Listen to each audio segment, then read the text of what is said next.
প্রতি বছর জিলহজ মাসের ১০ তারিখ বিশ্বের কোটি কোটি মুসলমান একটি সাধারণ কিন্তু গভীর প্রশ্নের মুখোমুখি হন। আমি কি আল্লাহর পথে সবকিছু ত্যাগ করতে পারবো?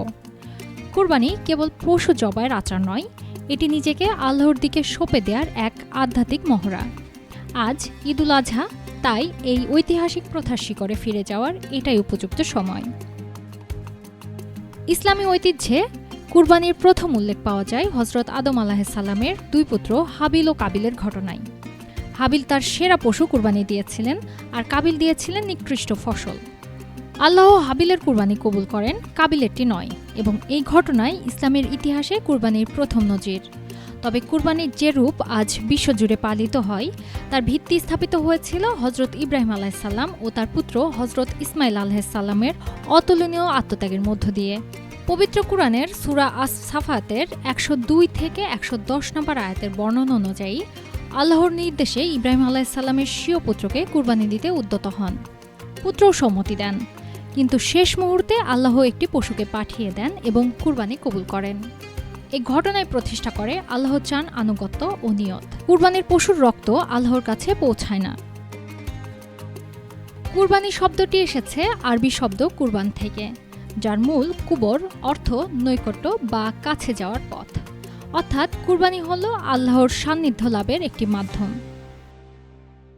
অষ্টম শতাব্দীতে আরব বণিকদের মাধ্যমে ইসলাম প্রথম ভারতীয় উপকূলে পৌঁছায়, তবে বাংলার মুসলিম শাসন প্রতিষ্ঠা হতে প্রায় ৫০০ বছর লেগে যায়।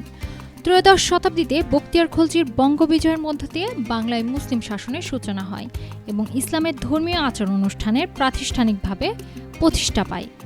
বাংলায় ইসলামের বিস্তারে সুফি সাধকদের ভূমিকা ছিল অসামান্য। এদের মানবিক সেবা ও আধ্যাত্মিক আকর্ষণে বহু মানুষ ইসলাম গ্রহণ করেন। তাদের হাত ধরেই কুরবানির ঐতিহ্যও ধীরে ধীরে বাংলার গ্রামে গঞ্জে ছড়িয়ে পড়ে। মুঘল আমলে কুরবানি পায় রাজকীয় মাত্রা।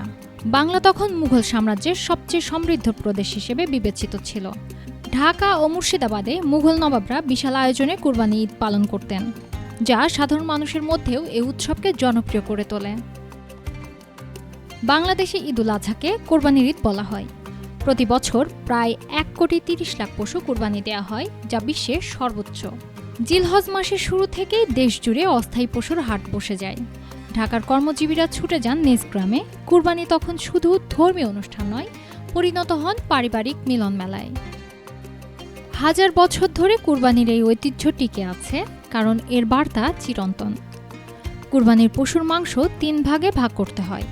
১ ভাগ পরিবারের জন্য, ১ ভাগ আত্মীয় প্রতিবেশীর জন্য, আর ১ ভাগ অভাবীদের জন্য। এই বিধানে লুকিয়ে আছে ইসলামের সামাজিক ন্যায় বিচারের দর্শন, যা আজকের বৈষম্যময় বিশ্বে আরও বেশি প্রাসঙ্গিক। কুরবানির ছুরি শুধু পশুর গলায় চলে না, সে ছুরি চলে আমাদের লোভ, অহংকার ও স্বার্থপরতার বিরুদ্ধে। সুমাইয়া খান, ডেস্ক রিপোর্ট, একুশে টেলিভিশন।